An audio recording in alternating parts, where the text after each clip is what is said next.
Well, good morning to the good men of the Regroup Brotherhood, fighting for integrity and purity this morning, and really excited to see our numbers grow this morning again.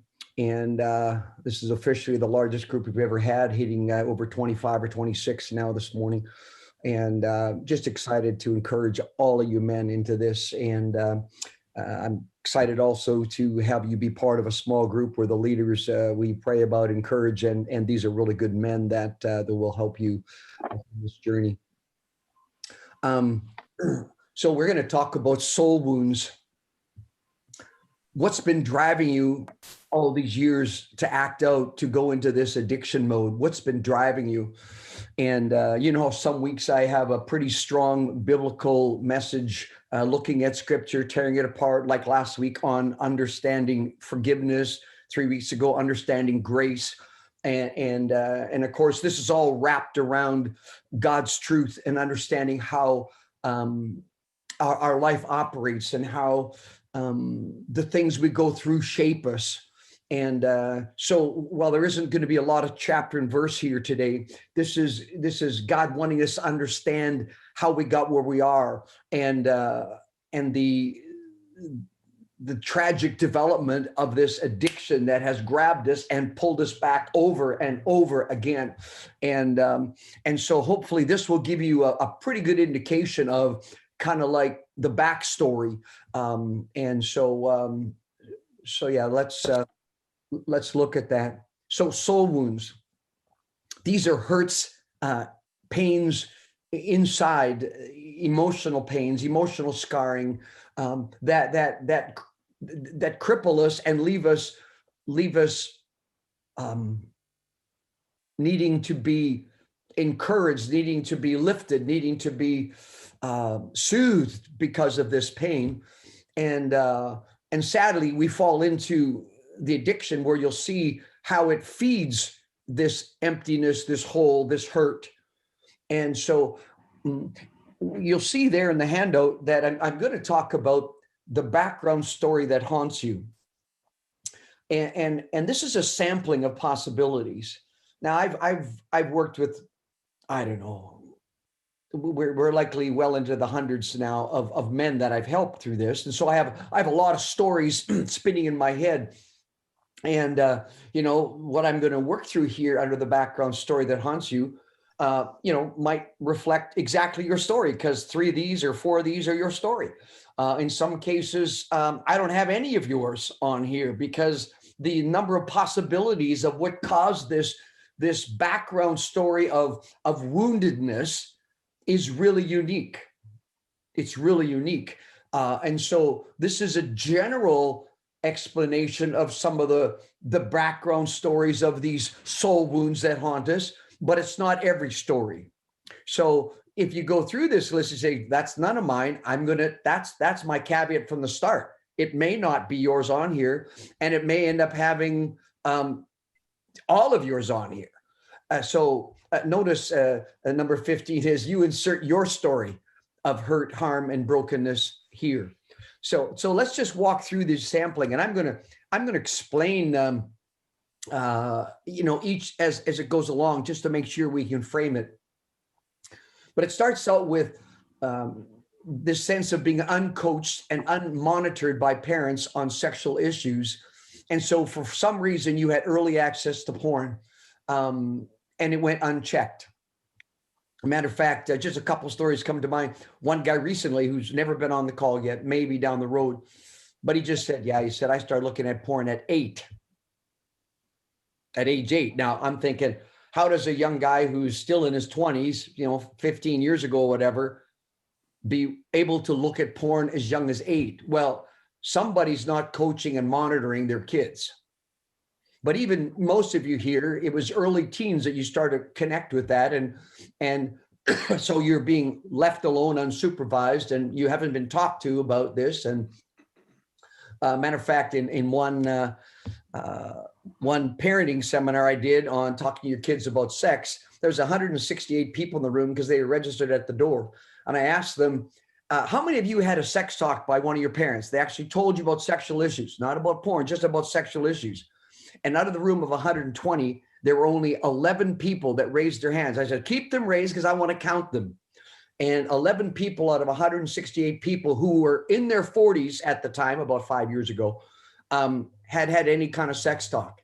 So uncoached is an understatement. That's only 7% of the 168 people in this Christian school I was teaching, them about how to talk to their own kids about sex. So they didn't have any coaching. And so when you access porn early and you're unmonitored, there's part of the story for many of us. Rejection by parents or significant others, where there's that lack of acceptance, lack of love, no attachment. If you at the heart just feel insignificant, if you feel like you don't matter, if you feel like you're pushed away, and that sense of rejection is really deep. And it might not even be by something said. It might be whatever, and they walk away from you. They don't listen to you. They just show no interest in you. And so that sense of rejection by parents or significant others is critical. Thirdly, you may have experienced as part of your soul wound a lack of closeness in the family. Maybe your family went through divorce. Maybe their family went through separation.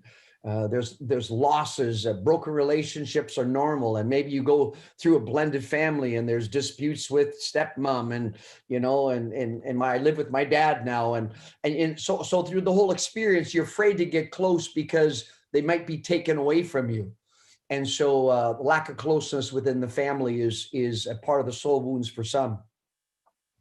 Number 4, when kids grow up in a relationship where parents don't model any kind of warmth or closeness, like mom and dad are just not close. You can cut the air with a knife. There's so much edge between mom and dad, and there's no warmth, no healthy love. You don't see affection where kids say, oh, go get a room, mom and dad, and all that when they get 12, 13, right? But there is no warmth between mom and dad. At best, they're partners. At worst, they tolerate each other. In many cases, they stay in separate rooms or live in separate floors. Well, you don't have a good model of what healthy relationships are. So that's a soul wound right there. It gets more complicated when it's not just coldness between parents, but parents are fighting a lot, yelling, screaming. You witness that as a kid. And how many people I've talked to who, as a young kid of 8, 10, 12, go to bed at night crying because they hear their parents fighting. They're afraid. They wonder if dad's going to hurt mom. They wonder if mom and dad are going to be together in the morning, and they go to bed kind of putting the pillow over their ears because they can still see the rage and the anger of mom and dad fighting, and maybe even physical things. I've had young men who at 10, 12 stepped in and pushed dad away and don't hit mom like that anymore. Well, you can imagine the soul wound where there's supposed to be this nest of love and care and belonging. It's replaced by this rage and anger and harsh treatment and discipline and severe discipline. And so the kids, 2 people this last week used this word. We know what it means, walk on eggshells.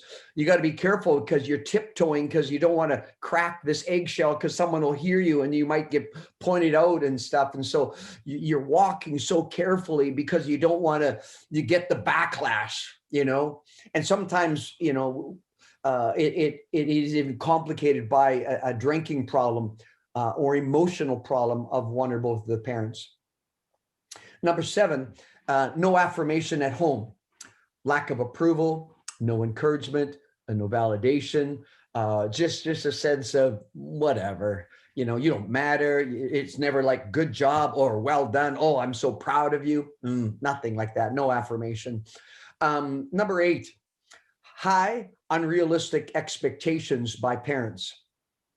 And no matter what happens, it's not good enough. They go, oh, brother, like, let me do that. You can't do that. And so you're kind of pushed aside, and, you were asked to help, but you didn't do it right. So then you're mocked and belittled a little bit by a parent who's frustrated by your inability to do something. Meantime, you're 9 or you're 11. and you know, you don't understand it yet, but you have in your mind this failure mentality. Now let me tell you the opposite, because I grew up in an incredibly supportive home, but I have often explained to people, if I had to climb Mount Everest today, my parents would say, Dave, you'll likely have it done by noon. You can do anything you put your mind to, Dave. Do you see, that's so different than don't even try. Don't even try. What are you thinking? Where's your head? You can't climb Mount Everest. Don't be so stupid. You can't do that. You see what I'm saying? And so do you feel how the failure mentality grows? Number 9, no affection at home. No hugs, no warmth, no healthy touch. Matter of fact, sometimes the opposite, severe punishment, uh, you know, hitting. I've had many stories of physical abuse, where it's not just no affection, but uh, one person was beat with a 2x4 by father. One person was whipped with a bridle from a horse, where they held the bridle, but they whipped with the reins over and over again. Just really brutal treatment, and sort of the opposite of affection, but certainly just neglect, just no hugs, no touch, no warmth. So that could be part of it. And as I go through these, you got to start thinking, okay, yeah, I can identify with that one. So you know, right now, 3 and 8 are kind of my biggest ones so far, because we're trying to understand the background story that haunts you, that drives you to act out because of these soul wounds. Okay, and you know, it might be, well, it's a little bit of 2, a little bit of 5, a little bit of 12. It's not like exactly that, because it's not the extreme of that. But when I talk this way to explain it, remember, half of that harshness to a 8, 9, 10-year-old is horrendously big, right? Okay. So number 10. It's an interesting one. A highly religious family behavior, where there's a lot of traditionalism of going to church and looking good for other people, and and over again, you have guys who are told, well, don't let no one know that, don't tell anybody that, and you have to get all dressed up to make mom and dad look good at church, and but on the drive to church, we got all hell breaking loose in the car going to church. But we get to church and we all put on a smile, and we have our little tie on, and we look nice, little David. Isn't it a beautiful family? The Currie family, so wonderful. And but there's this keep the image at all costs. What would people think? And we realize that it's more about a religiousness and looking good, not about a deep, real faith, and that can be a soul wound too, because it actually inhibits your understanding of God. Like, if that's what Christianity is, you can shove it where the sun don't shine. I don't want anything like that. So that's a big hurdle for some guys to get over. Number 11 is, you may have experienced what I call confusion in the family. Maybe there's been drug abuse, unfaithfulness, where dad's been running around. One young boy caught his dad in bed with another lady. And that was traumatic in itself, or known affairs where dad is leaving and all that. But it could be other things like alcoholism or criminal activity, or emotional breakdown, mental health issues. This causes a lot of confusion in the family, and of course, you add any of these with an angry spirit, a drug abuse, or alcohol with like there's happy drunks and there's angry drunks. And if you grew up in a home where your dad is an angry drunk, just get out of the way. And of course, there's a huge soul wound with the confusion in the family there. Number 12, shame-based or guilt-based parenting style, where, I can't believe you would do that. Man, for crying out loud, you should know better. You should know better. And so, how could you do that? And parents saying, I'm ashamed of you. You embarrass me. One dad yelled at his son, who actually got in trouble with the law in high school with his stupid prank. And And he said, well, no son of mine's gonna, no, no, no, no, no. And the son said, well, I guess I'm not a son of yours anymore because I've already done that, haven't I? And even the way the dad said it, it was, I'm embarrassed of you, and you should be ashamed. I don't want to be your dad. And the kid acknowledged it and said, well, I guess I'm not your son anymore then, because I've already done that, haven't I? So there might be that shame-based and guilt-based parenting. 13, poorly supervised or instructed by parents, and the kid experiences sexual abuse by family or others. And in some cases, I've had fathers abuse, sometimes older brothers, sometimes uncles, sometimes it's neighborhood friends, or older neighborhood boys. But unsupervised and uninstructed, sad, difficult things happen to people. I've counseled just shy of 350 people who were sexually abused as kids, and yeah, it's a difficult thing.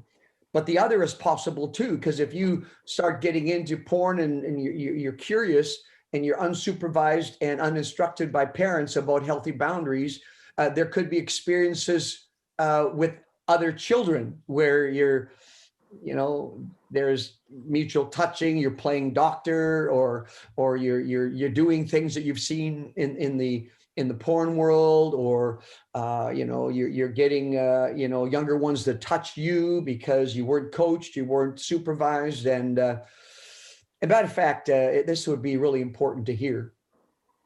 It's not uncommon about every 3 or 4 months for parents to come to me and said, oh, Dr. Dave, you got to help us. We found our 14-year-old is looking at porn.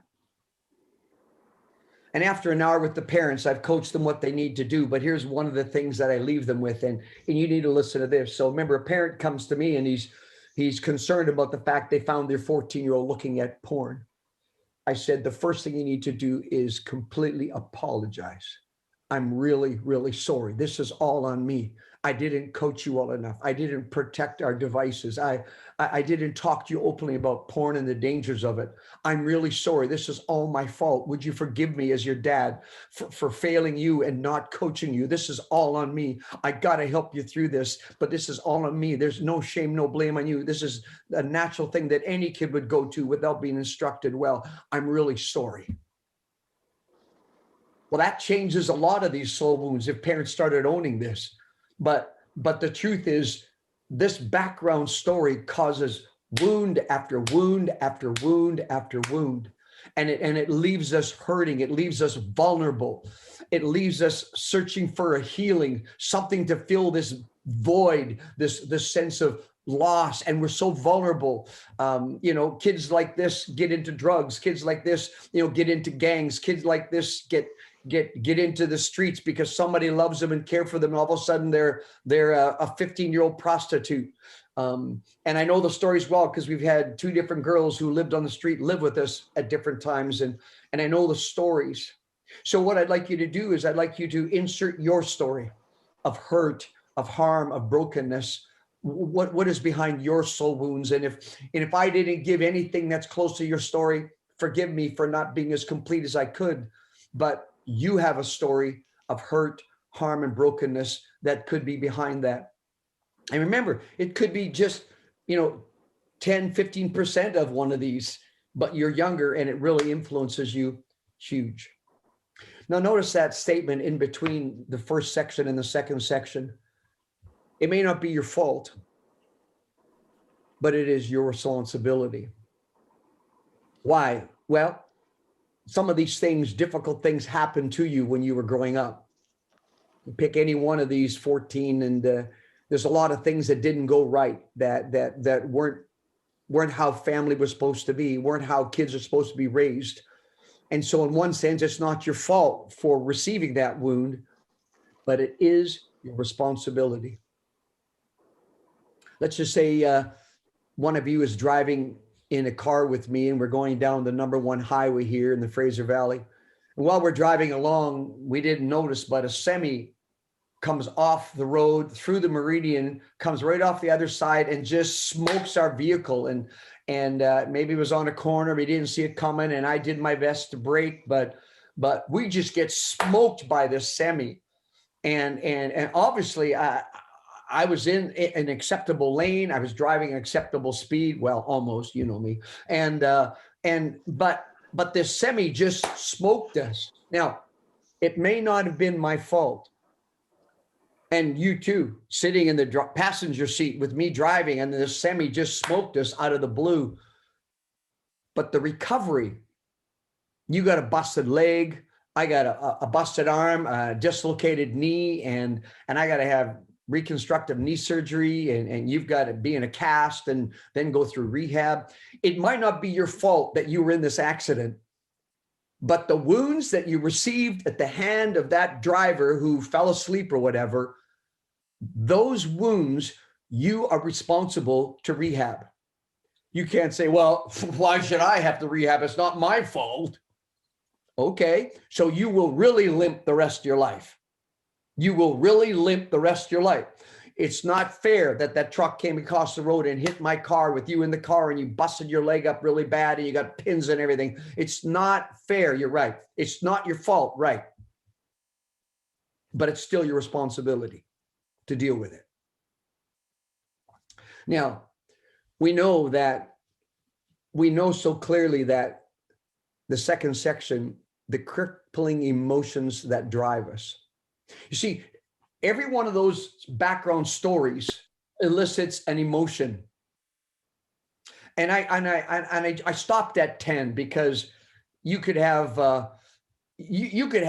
unbelievable list of emotions that are a result of these background stories of soul wounds. So I'll give you a few examples. Again, in no particular order. As some guys remember the first four by the word HALT, HALT.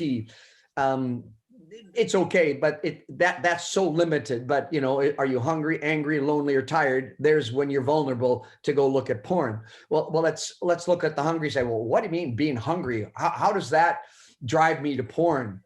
Well, you see, if you're unable to handle the strong physiological urges to eat, or you can't eat now because you're already in bed, but you're still hungry, the food craving or the discomfort that you have, maybe because of being literally hungry or thirsty, whatever, you can't distinguish sometimes what's going on. So you fill the hunger void with the biological reward of the PMO cycle.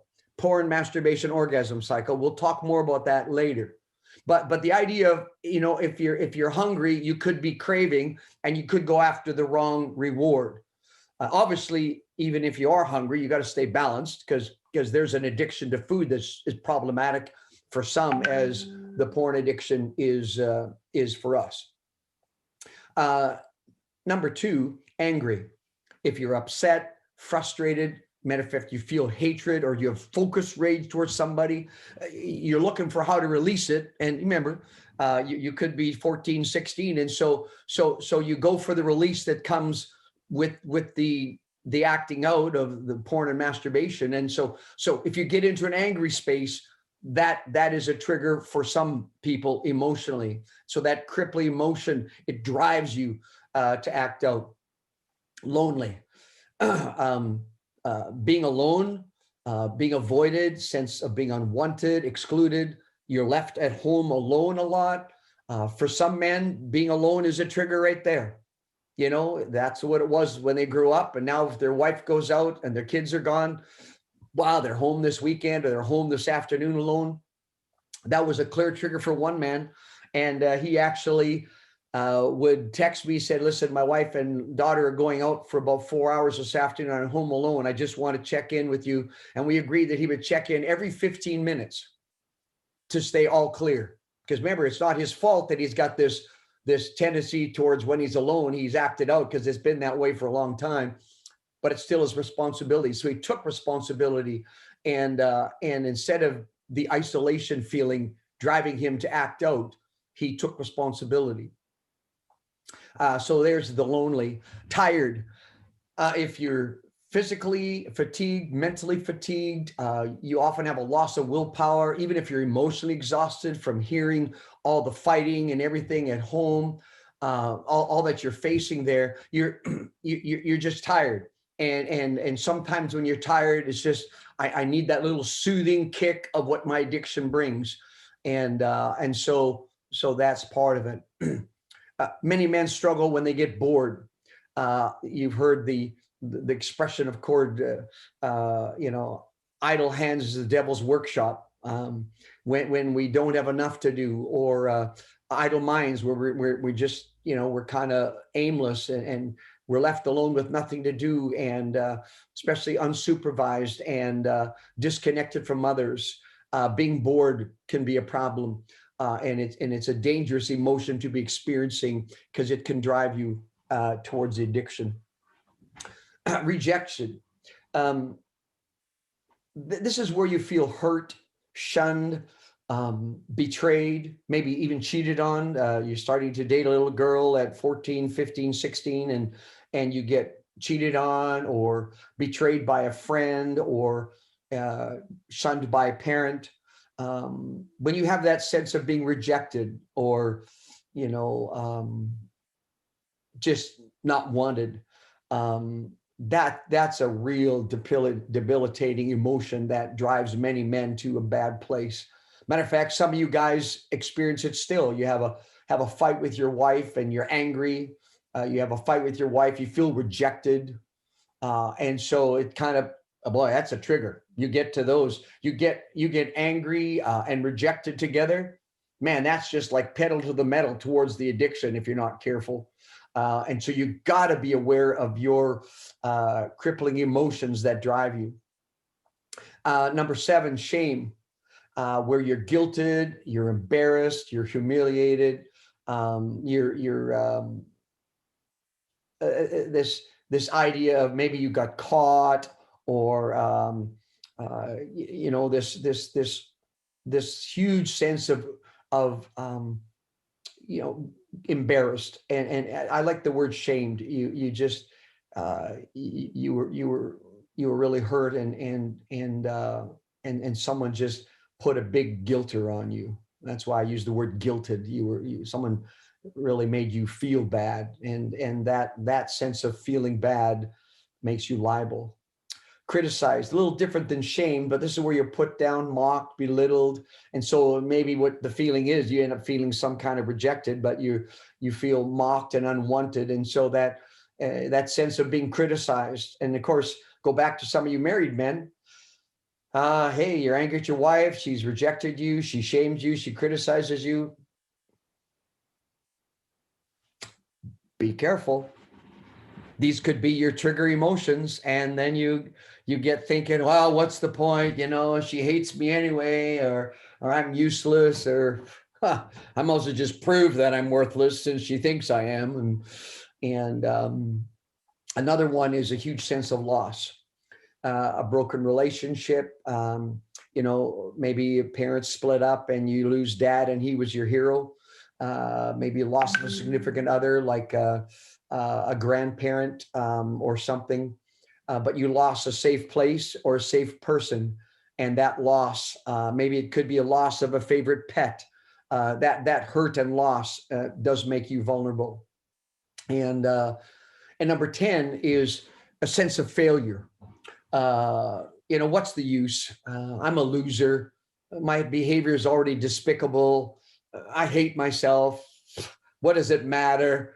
And so we get into this mode of, since I had failed anyway, and many guys, they act out. They say, well, now I've acted out, I might as well just, what the hell, go for it. And so they act out day, and then they go, oh my goodness, what am I doing? So about day 4, they kind of come out of their failure stupor, and they go, I got to stop this.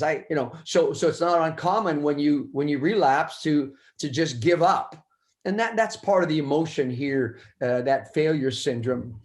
And so you see these crippling emotions that drive you, and you're sometimes unable to handle these strong emotions, or you haven't learned yet. And part of the recovery journey is learning to handle your trigger emotions. You have to learn to handle your trigger emotions. And so yeah, there's where we're going.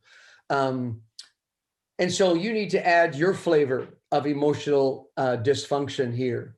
What are your crippling emotions? Maybe I hit some of yours. Maybe there's one or two that you want to send me a text or email later and say, hey, Currie, you forgot this one. This is a big one for me. And I'd be delighted to add to this document to help other men. But you add your flavor of emotional triggering that you go through. Notice the big bold statement at the bottom of that page. Don't spend your life blaming others for actions and choices you take today. Not acceptable. You know, my famous line, boys make excuses and men make changes. You see, the justifying mindset is the adolescent mind that says, well, it's not my fault. Well, my dad, this, or my this, that, my whatever. And you have that whiny even feeling about the whole explanation. And you spend your life blaming someone else, and you don't take responsibility for your life and the actions and choices you are making today. It's your life. It's your choice. Now, I didn't say that the background stories and these soul wounds are no big deal. What's your problem? It's not. I never said that. Some of the things you've been through are really hard. The sense of rejection you felt growing up through some of these stories that you've gone through, really difficult. But don't walk around the walking wounded.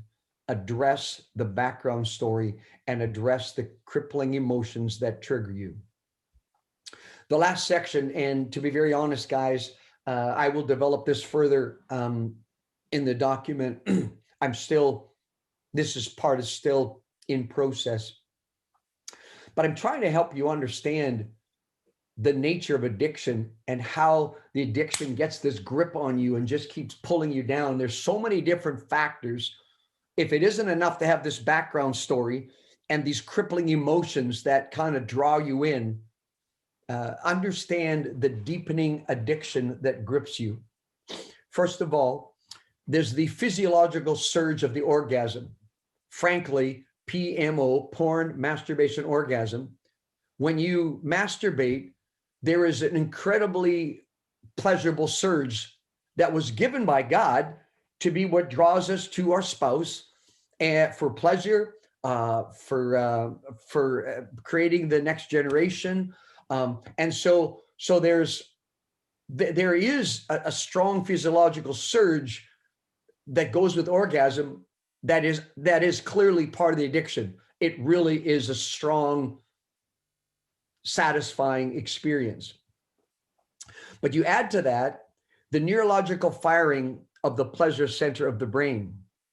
What happens is not only do you have this physiological rush that we can feel in our body, but in our brain, you see, there's a reward center, a pleasure center that the brain says, oh, that was good.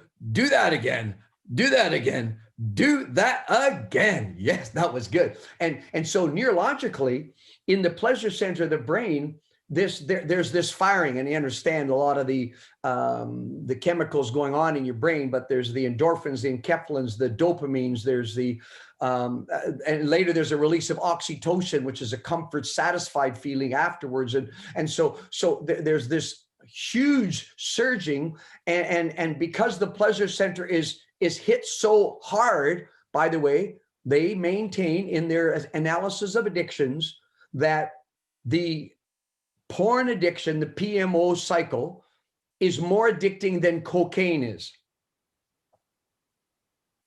Okay? So if you're going to equate how strong is this porn, masturbation, orgasm cycle, it's more addicting than cocaine. And so it creates this neurological pathway, meaning if I do this, I get this, and this feels good. So I have this neurological pathway. Do this, feel this, it's great. Do this, feel this, it's great. Do this. And you start to develop this superhighway in your brain, this neurological pathway that says, this is good, this is sex, this is how I will relieve these emotional, strong, crippling emotions. This is how I'll deal with my hurts. I will feel good by doing this, and you develop this neurological firing or this pathway in your brain. Complicating it, matter of fact, in the last 5 years, I've only had one guy tell me that he didn't get into porn in the early teen years or earlier. One guy looked at porn the first time at 22. That is rare. Most of it, it's pre-15. More often it's 10, 11, 12. Occasionally it's younger. Sometimes it's older, but it's in those early years of you're going through puberty, 11, 12, 13, and the adolescent nature of curiosity. Kids just type in sex because they know, parents don't want us to talk about X. That's not a good word. And so they type in those 3 letters. And you need to know that sex is the #1 searched word on the internet. Either number 3 or 4, depending on what source you look to. porn is number 3 or 4 on the worldwide search on the internet. So do you understand there's a human curiosity because it's not talked about, not explained well, not given truth about. And so an adolescent is curious. And of course, as they start to, have nocturnal emission, meanings night release of semen, or, having a hard, and then all of a sudden, what's this? It looks like I'm peeing my pants. And so they're curious, and friends tell them things, or friends show them things. Older cousins say, look at this, and they show them porn online or whatever. And there's this curiosity. There's also number 4, a stubborn draw in a teenager towards forbidden fruit. It's beyond curiosity. It's like, I know I shouldn't be doing this, but let's check this out. And so that forbidden fruit thing often is a little bit of the draw. The emotional crippling of an adolescent, what I mean by number 5 there is when a kid at 12 starts getting focused on porn, is looking at porn, 2 to 4 times a week for an hour or 2 at a time, and maybe is masturbating every night, and pretty soon is looking at porn and masturbating repeatedly. The emotional crippling is this. In the time and season of life where I'm supposed to be maturing as a young man at 14 and 15 and learning responsibility and developing character and taking initiative and, following through in my work, I'm so self-absorbed on my addiction and the pleasure seeking of the PMO cycle that I actually flatten emotionally. I don't keep maturing as a person, and I actually become what I call an emotional adolescent. I stay as a 14-year-old. I'm whiny. I make excuses. I blame others. That's too much. That's too hard. Why should I have to do it? And they spend their life already crippled by blaming or excusing or any kind of justification why it's just not their fault or they shouldn't have to do X, Y, or Z. And so they actually start to get crippled emotionally because instead of working through hard things, they succumb to the PMO cycle and they stay at 14 and they could be 45 and they're still acting like a flippin' immature teenager, an irresponsible, immature teenager. And there's the habitual nature of the developing addiction. There gets to be a routine. There gets to be kind of like your own little rituals. One man said to me, and he was divorced a number of times and he was alone again and he just was trying to work through his addiction. He says, I can almost tell you when I'm going to fail. And he described the sequences that led up to him giving up and going with porn and masturbating again and or acting out. And there's a habitual cycle, a nature with the developing addiction. We know the routine. We get that certain emotion. We feel shamed. Oh, we know what's going to happen now. Now, when I feel criticized, I'm a goner. And it's just a matter of time. And so the habitual nature, it starts to develop a routine, a pattern of failure in the mind. And number 7, another reason why the addiction actually deepens and gets a greater grip on you is because of the shameful secrecy about it drives the addictive behavior deeper. You don't feel good about it. You feel shame. You're embarrassed. You don't want people to know. So you go private. You go you isolate, you pull away from others, and you don't want to get caught, so you lie and you hide histories, and you make sure you're alone or the doors are locked so no one can come in, and you have your way of hiding your story of addiction. But I'll tell you what, shame really pulls people in and keeps them locked in because of that sense of being isolated and embarrassed and shameful.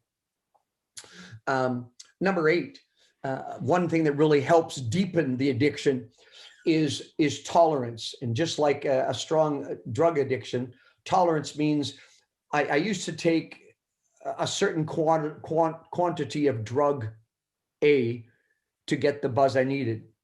Now I have to take a little more of drug A to get the buzz I needed. And then I need to take more of drug A to get the same level of buzz, because over a while, your system starts to tolerate that level, and you need a greater hit. Well, the same is true with the porn addiction.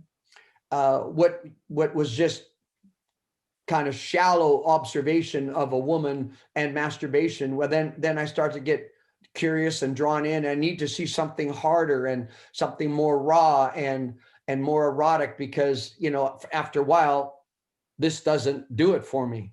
So I need to have something more raw and more edgy. And then I start imagining myself with real people, or acting out with people, or using people, because people become objects of our addiction. But the idea of tolerance, and many of you can tell the story how your addiction has just continued to grow and get more complicated with the longer you've been involved in it. Number 9, so what happens is the viewing of pornography changes. You start looking at more edgy material. You're finding yourself look at things you never thought 6 months ago you'd ever look at. Now that's one of your 3 go-tos. And so the addiction is getting more, because not only is your material getting more because of tolerance, but it's getting more because the greater appeal for greater sensationalism. And so your addiction is getting you deeper. And so your background story with these crippling emotions leads to a deepening addiction. And I threw these last 3 in there because an addiction is repeated behavior. You understand that? But addiction is also rewarded behavior because of the physiological serve and the neurological firing of the pleasure center. So it's repeated and it's rewarded behavior. But it's raw behavior because it continues to objectify other people and abuse other people. Even though we're, just looking at porn, or we might see a woman that we kind of undress in her mind, and later we imagine ourselves with that waitress or whatever. But it's raw abusive in the sense that it is behavior that if was talked openly about, we wouldn't want to go there. But you see, the addiction grips you and pulls you just like a firm grip on your body that pulls you down, because the behavior is repeated, rewarded, and increasingly raw. And so there's kind of what's behind these soul wounds. You got to understand that the background story, the hurts that you go through haunt you, and they spin in the background. They've left you somewhat empty. And then you have these emotions that come out of your story, and your flavor of emotions, lonely, tired, angry, bored, rejected, criticized, failure, all these emotions stir in there, and the unresolved soul wounds and the crippled emotions, they drive you to a sense of, well, I need to get release from this. And so when the addiction comes in as that potential release, the addiction itself gets so connected to the story and the emotions that they almost flow together as one. Like I said, once a person starts feeling rejected, it's just a matter of time. I'm going to act out, because the addiction used to satisfy for a while I feel better for this moment because it feels good. Well, within 2 minutes, I feel more ashamed. I feel more like a failure because I acted out in this way, and I know it's not good for me. So then it actually feeds the addiction. And so between the background story, the emotional crippled disposition and the deepening addiction and how it gets a greater grip on you, we get in their really complicated, sad place. And we all need to face our background story that has caused the hurt in the first place and the accompanying crippling emotions that drive us so that we can deal with the deep addiction that grips us. Gentlemen, that is the journey that God wants to help us through. That is the journey that you're all on to really honor the Lord in this recovery.